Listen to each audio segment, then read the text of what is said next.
Hello friend, good morning all of you. तो अब तक हमने आपको मॉडर्न हिस्ट्री के लगभग 35 पार्ट कवर किए। 35 पार्ट कवर करने के बाद आज मैं कुछ पीढ़ी से आए हुए संबंधित महत्वपूर्ण प्रश्नों की चर्चा करता हूँ।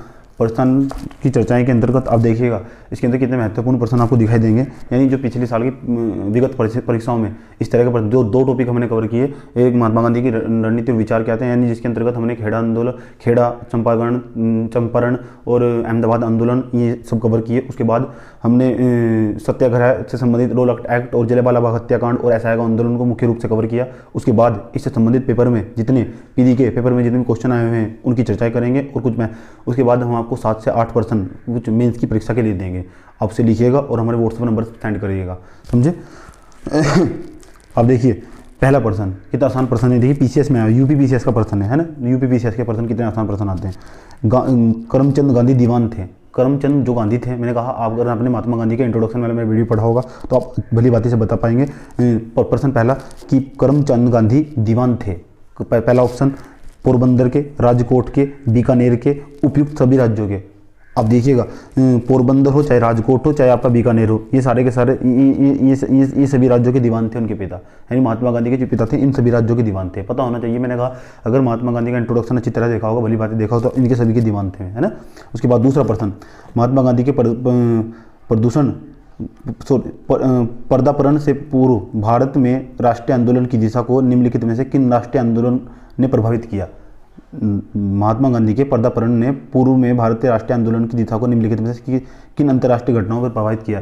यानी जो महात्मा गांधी का जो स्वाभिमान था वो कैसे जाग उठा, वे कौन कौन सी घटनाएं थी जिन्होंने उसे प्रभावित किया। पहली 1998 के इटली असीबिया युद्ध से, चीन के बक्सर आंदोलन से, आप बताइएगा। उसके बाद आयरलैंड के क्रांतिकारी आंदोलन से, रूस और जापान में युद्ध की वजह से।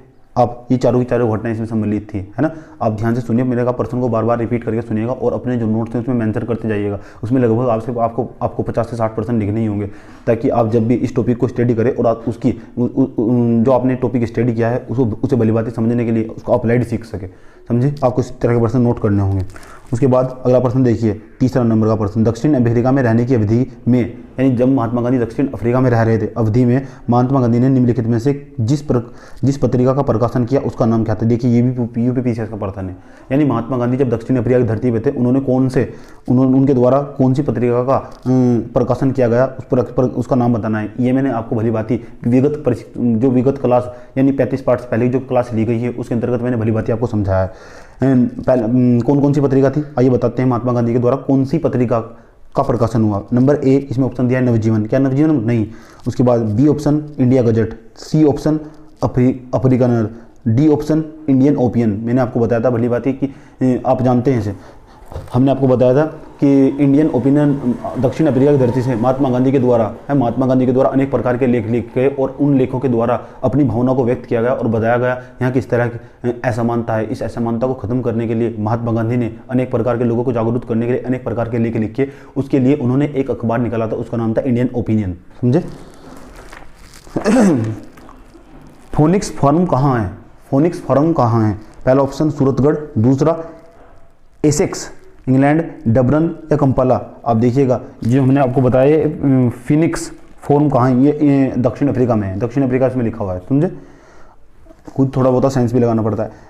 एम के गांधी समर्थक थे महात्मा गांधी। एम के गांधी का महात्मा गांधी मोहनदास करमचंद गांधी। एम के गांधी का मतलब है मोहनदास करमचंद गांधी समर्थक थे। किस चीज़ के समर्थक थे? इस बार तो ये प्रश्न 2020 का पीरी का पेपर हुआ था उसके अंतर्गत भी इस तरह का प्रश्न पूछा गया था। मार्क्सवाद समाजवाद के समर्थक थे। आपको बताना चाहिए मार्क्सवाद समाजवाद क्या है। अगर आपने मेरे पॉलिटिकल के वीडियो देखे होंगे उसके अंतर्गत आपको दिखाई देगा मैंने मार्क्सवाद को समाजवाद को भली बात अच्छे तरीके से एक्सप्लेन किया है। दूसरा श्रेणी समाजवाद के, तीसरा आशीर्वाद के, चौथा दार्शनिक अराजकता के। महात्मा गांधी दार्शनिक भी थे, पत्रकार भी थे और एक प्रकार के राजनेता भी थे, समझे। महात्मा गांधी मैंने कहा दार्शनिक भी थे, पत्रकार भी थे और एक राजनेता भी थे। कभी इस तरह का प्रश्न आए तो आप पत्रकार हो तो पत्रकार पे टिक लगाइएगा, दार्शनिक हो तो दार्शनिक पे टिक लगाइएगा। अगर ये तीनों के ऑप्शन आपके अंदर नहीं दिखाई दे तो आप देखिएगा महात्मा गांधी थे जो वे पत्रकार के साथ साथ राजनेता भी थे, समझे, क्योंकि भारतीय राष्ट्रीय राजनीति में उनका बहुत बड़ा योगदान है। निम्न में से गांधी जी के राम राज्य के युगल सिद्धांत कौन से थे? निम्न में से गांधी के राम राज्य के युगल सिद्धांत, ये यूपी पीसीएस का प्रश्न है।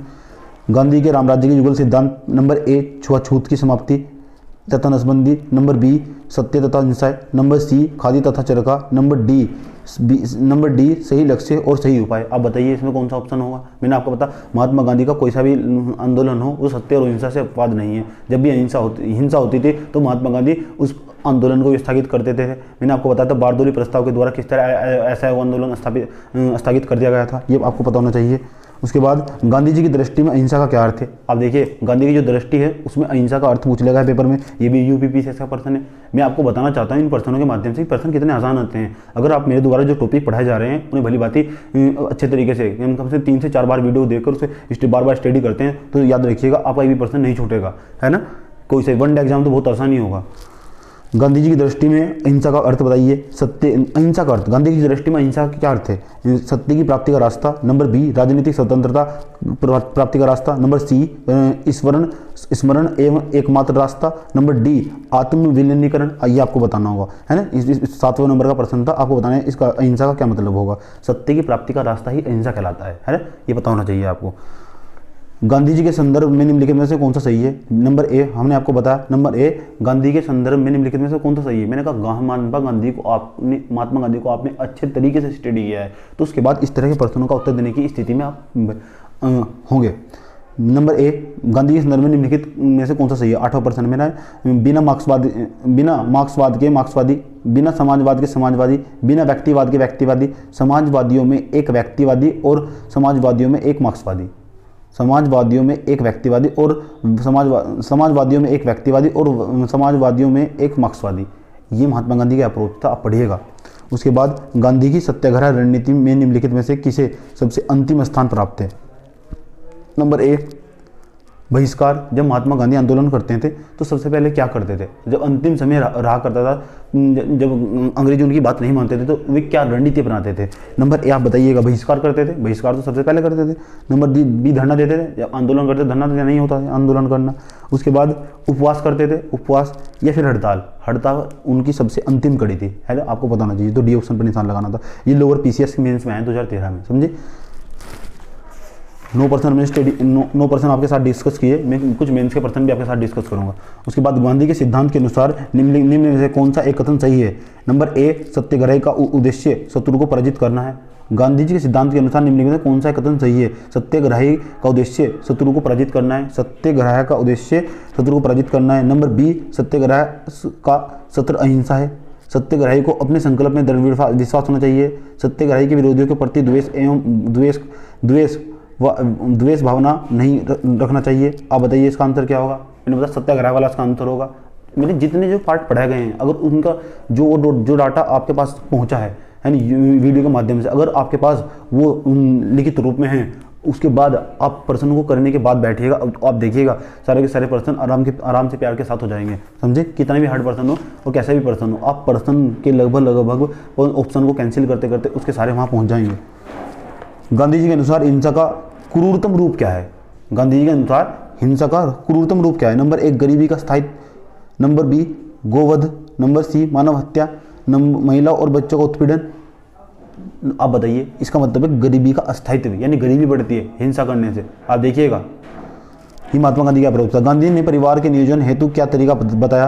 यानी परिवार का अगर नियोजन करना तो महात्मा गांधी ने क्या तरीका बताया। इस तरह का पर्सन एमपीपीसीएस का पर्सन है। आत्मनियंत्रण, आत्मा पर नियंत्रण करना चाहिए, या परिवार का नियोजन मतलब पालन पोषण, नसबंदी करा लेनी चाहिए, या निरोध का उपयोग करना चाहिए, या आप ऐसे कह सकते हैं लूप का प्रयोग करना चाहिए, लूप, है ना।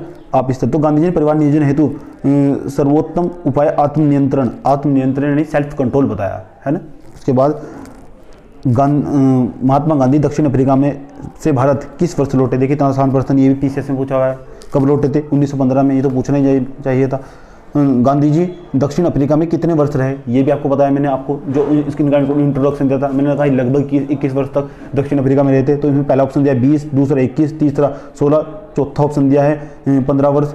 आप देखिएगा दक्षिण अफ्रीका के किस रेलवे स्टेशन पर महात्मा गांधी को ट्रेन से फेंका गया था। Number A Johannesburg, number B Pietermaritzburg, number C Durban, number D Pretoria. आपको बताया मैंने पीटर मार्क्स वाला है, पीटर मार्क्स वाला, ये मैंने इनके इंट्रोडक्शन में अच्छे तरीके से कवर किया है। महात्मा गांधी, एम के गांधी लिखा है, एम के गांधी का मतलब मोहनदास करमचंद गांधी। निम्नलिखित में से भारतीय राष्ट्रीय कांग्रेस के अधिवेशनों में किस एक में सर्वप्रथम भाग लिया? अब बताइए, लखनऊ अधिवेशन में 1916 में, कलकत्ता अधिवेशन में 1901 में। सबसे पहली बार कब भाग लिया था? महात्मा गांधी आए थे 1901 में, जो कलकत्ता का अधिवेशन हुआ था उसमें महात्मा गांधी आए थे, लेकिन उसके बाद वापस चले गए थे अपनी फैमिली को लेकर।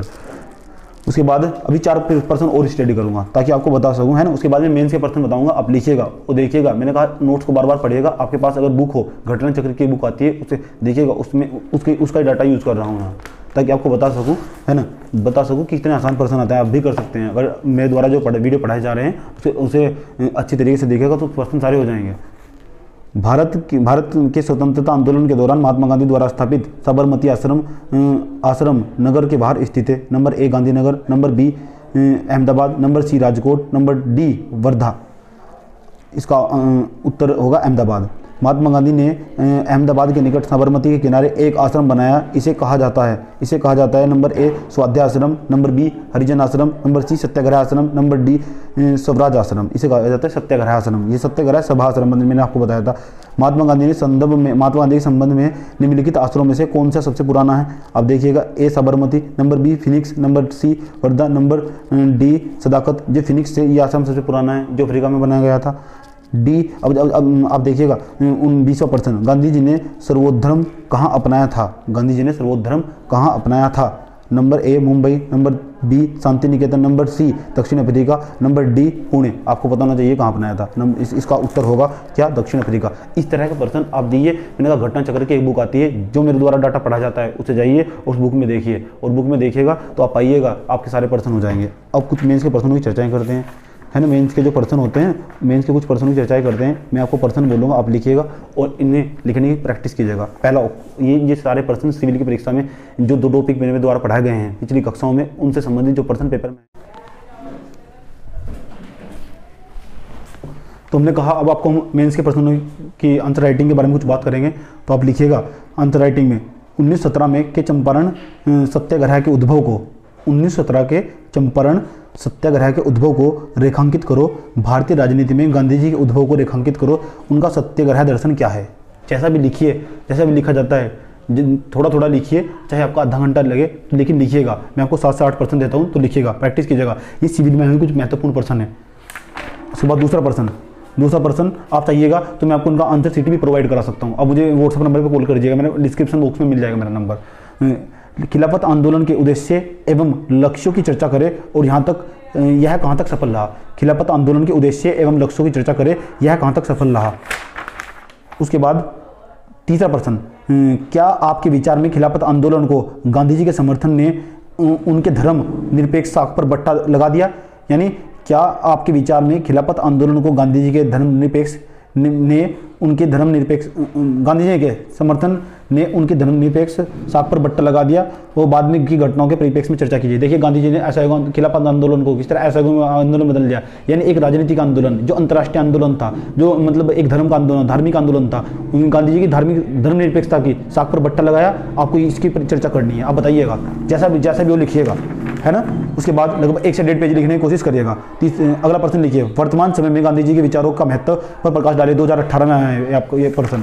अगला प्रश्न देखिए, अब लिखिए, महात्मा गांधी के बिना स्वतंत्रता की उपलब्धि कितनी भिन्न होती है, चर्चा कीजिए। अगर महात्मा गांधी ना होते, अगर भारत स्वतंत्रता प्राप्त कैसे करता, इन पर चर्चा करनी है। महात्मा गांधी के बिना स्वतंत्रता की उपलब्धि की चर्चा कीजिए। 2015 में आया ये प्रश्न। उसके बाद अगला प्रश्न लिखिए, असहयोग आंदोलन ने राष्ट्रीय आंदोलन को नई दिशा दी। असहयोग आंदोलन ने भारतीय राष्ट्रीय आंदोलन को एक नई दिशा दी, इसे उल्लेखित कीजिए, यानी आपको लिखना है। यह है 2008 में। अगला प्रश्न लिखिए, महात्मा गांधी के आंदोलन का आधार ग्रामीण भारत में है, चर्चा कीजिए। महात्मा गांधी किस तरह ग्रामीण क्षेत्रों को बढ़ावा देते हैं। आप देखिए, संविधान में भी महात्मा गांधी के मूल्य निहित पाए जाते हैं, समझे। आप इसको आपकी चर्चा करनी होगी। आप इसके छोटे यानी 1 से 1.5 पेज लिखने की कोशिश करिएगा। धन्यवाद, थैंक यू, जय हिंद।